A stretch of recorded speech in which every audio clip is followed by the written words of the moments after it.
आखिर ऐसा क्या हुआ जिसके चलते बीजेपी ने जीत लिया हरियाणा का रण। नमस्ते, मेरा नाम नमन है और आप देखना शुरू कर चुके हैं काफिला। आज काफिला में बात करेंगे कि ऐसे कौन से फैक्टर्स रहे जिसके चलते हरियाणा में बीजेपी ने बाजी पलट दी और कांग्रेस कहां चूक गई। बीजेपी ने जो सबसे बड़ा फैक्टर था वो था जाट वर्सेस नॉन जाट। आपको बता दें कि हरियाणा में अब तक कांग्रेस ने जितने भी मुख्यमंत्री बनाए वो जाट मुख्यमंत्री। कांग्रेस के ऊपर आरोप भी लगते हैं कि उसने जाट की राजनीति की। वहीं बीजेपी गैर जाट वोट को लामबंद करने में कामयाब रही और जिसके चलते जो एक अंडर करेंट था जिसको शायद कोई भी भाव नहीं पाया। दूसरा फैक्टर जो नजर आता है वो है उम्मीदवारों को बदलना। बीजेपी ने इस बार अपनी कई उम्मीदवार बदल दिए, यहाँ तक कि मुख्यमंत्री नायब सिंह सैनी की भी सीट को बदल दिया और उनको लाडवा से लड़वाया, जिसके चलते बीजेपी ने जो एंटी इनकम्बेंसी बार बार कहा जा रहा था उसको कम कर दिया।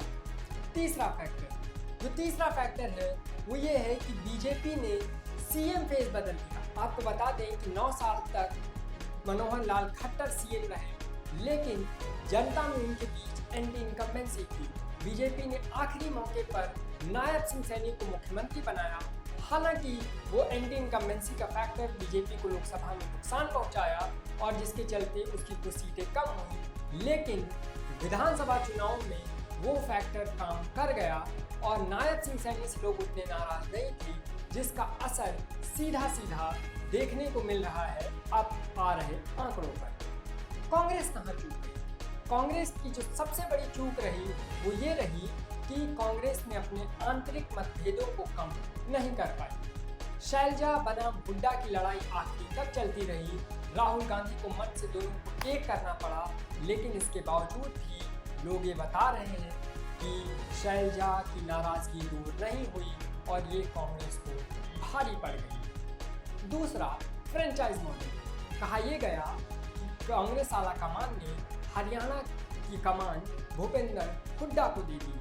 हुड्डा ने ही लगभग 70 से 75 टिकट भी फाइनल किए और यही कारण रहा कि टिकट आखिरी मौके पे दिए गए, एक दिन पहले दिए गए।